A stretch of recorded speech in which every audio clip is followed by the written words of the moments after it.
Hello friends, welcome to SSC coaching centre. दोस्तों, आज के वीडियो में बहुत ही इंपॉर्टेंट क्वेश्चन है। सभी क्वेश्चन एग्जाम से रिलेटेड है और रीजनिंग से संबंधित है, तो पूरा वीडियो देखिएगा। चलिए स्टार्ट करते हैं। पहला क्वेश्चन है, नीचे दिए गए विकल्पों में से उस संख्या समूह का पता लगाइए जो प्रश्न में दिए गए समूह के समान हो। यानी कि हमें प्रश्न में एक समूह दिया गया है, जो रिलेशन इस समूह में है वही रिलेशन इन चार ऑप्शन में से किस समूह में, यह बताना है। ठीक है, चलिए हमारे पास जो समूह है वो है 8, 56, 72। तो अब हमको यह पता लगाना है कि इसमें क्या रिलेशन है। ठीक है, ये क्या रिलेशन है ये पता लगाना है। ये 8 है, ये 56, ये 72। कोई संख्या स्क्वायर में भी नहीं है। ठीक है, क्या मल्टीपल में है? स्क्वायर में नहीं है, तो मैं मल्टीपल में चेक कर सकता हूं। जब मैं मल्टीपल में चेक करूंगा तो 8 का मल्टीपल में 56 आता है, बिल्कुल आता है। 8 7 जब 56, 8 7 56 होता है। क्या 8 के टेबल में 72 आता है? बिल्कुल आता है। 8 9 जब 72 होता है। अब बिल्कुल यही रिलेशन किस ऑप्शन में है वो देख लेना है। ठीक है, वही देखना है। पहले मल्टीप्लाई 7 हुआ, बाद वाले में मल्टीप्लाई 9। 5 7 35 होना चाहिए, लेकिन ये तो 30 दिया गया। भाई देखिए, ये पहली संख्या का 7 मल्टीप्लाई है ना, दूसरी संख्या 7 मल्टीप्लाई 2।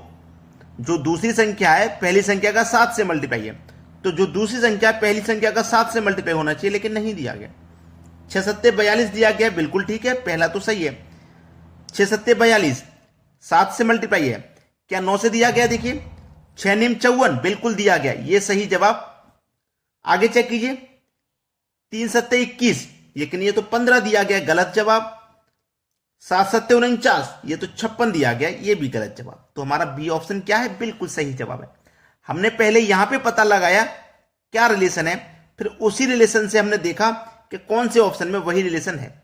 तो सभी को समझ में आ गया कि इस तरीके के सवाल को कैसे करना है। अब देखेंगे अगला सवाल। अगला प्रश्न है, यदि अर्थ शब्द को QPMZS के रूप में कोडित किया जाता है तो उसी कोड में हर्ट को कैसे कोडित किया जाएगा? इसको इन नंबरों से कोडित किया गया, तो फिर इसको हम कैसे कोडित करेंगे? चलिए,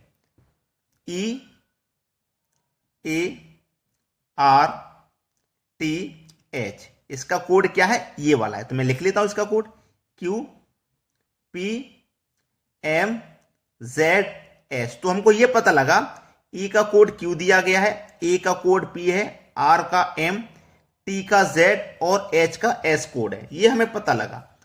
अब इसका कोड क्या होगा? HEART।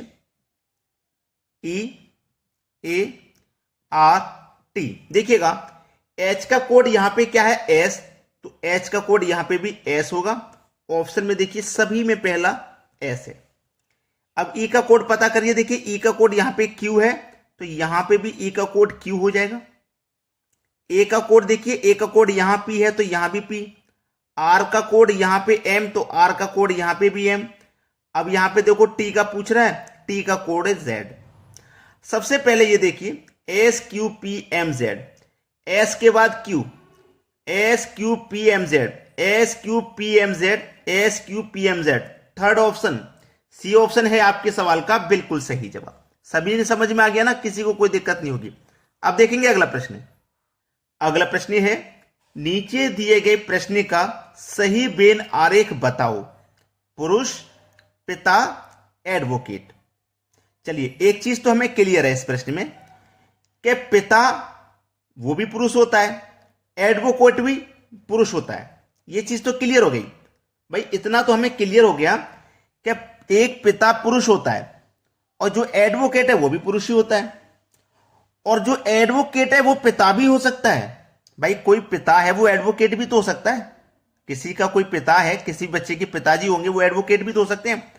तो पुरुष तो पिता होता ही होता है, पुरुष एडवोकेट होता ही होता है, लेकिन पिता भी तो एडवोकेट हो सकता है ना।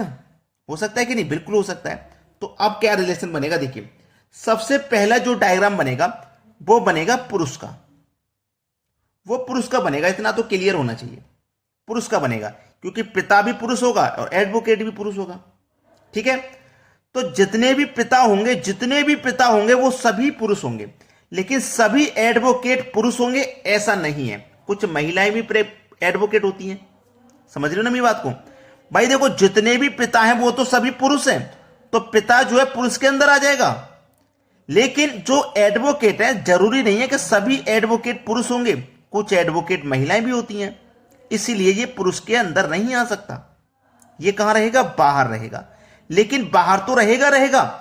ये पुरुष का डायग्राम है, ये पिता का डायग्राम है, ये पिता का डायग्राम है, लेकिन कुछ एडवोकेट पिता भी तो होते हैं, इसीलिए कुछ एडवोकेट पिता भी होते हैं, इसलिए पिता के टच में रहेगा। एडवोकेट पिता के टच में होगा कि नहीं होगा? क्योंकि कुछ एडवोकेट पिता भी होते हैं। तो इस तरीके का वेन आरेख देख लीजिए किस ऑप्शन में है? पहले ऑप्शन में। ये आपके सवाल का सही जवाब है। चलिए अब देखते हैं अगला सवाल। अगला प्रश्न है, ए का भाई बी है। बहुत अच्छा सवाल। ए का भाई बी है, ये भाई है ना, पुरुष है, मैन है तो पॉजिटिव ले लिया। ए का भाई है बी, ठीक है, मैंने लिख लिया ए का भाई बी है, जिसकी इकलौती बहन सी है। ए का भाई बी है, जिसकी इकलौती बहन सी है। बहन है ना, ये फीमेल है तो माइनस, ये कौन है? बहन। अब देखिएगा ये इकलौती बहन है, तो ए का भाई बी है, तो बी की ये बहन नहीं हो सकती क्योंकि इकलौती बहन सी है, तो ये इसका भाई होगा। ये दोनों भाई हैं, ये इनकी इकलौती बहन सी है। इकलौती बहन सी जो है वह डी की माता है, यानी कि ए और बी की जो इकलौती बहन है ना सी, ये डी की मां है। किसकी मां है?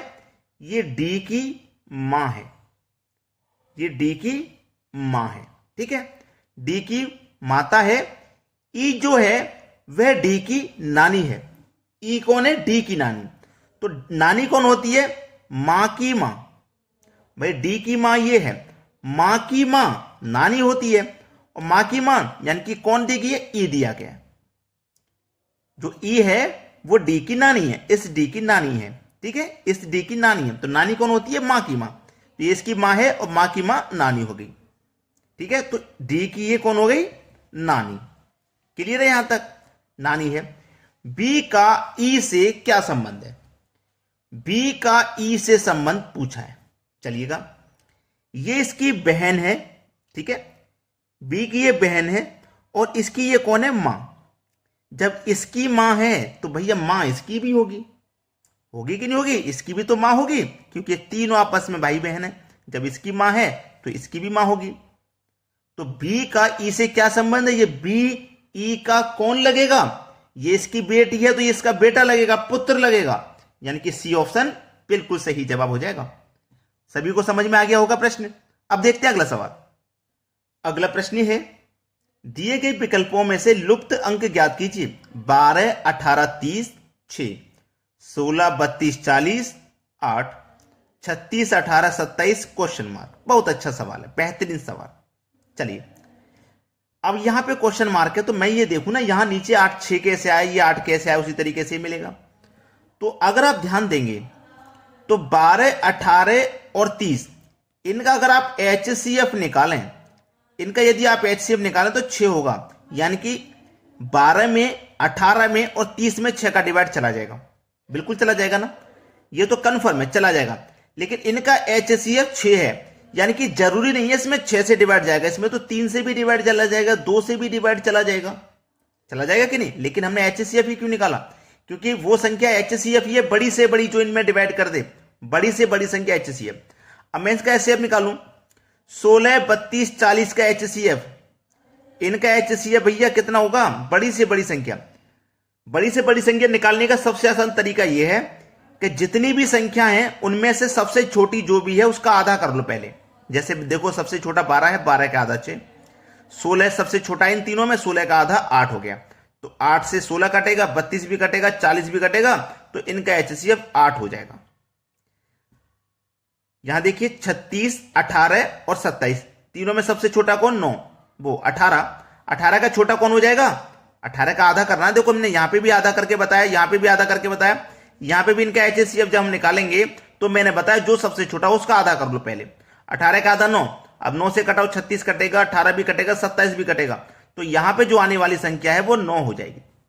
ठीक है, डी ऑप्शन बिल्कुल सही जवाब है। जिस बच्चे ने वीडियो को अभी तक लाइक नहीं किया लाइक कर दो, शेयर नहीं किया तो शेयर कर दो। आज के वीडियो में इतना ही। वीडियो देखने के लिए बहुत बहुत धन्यवाद।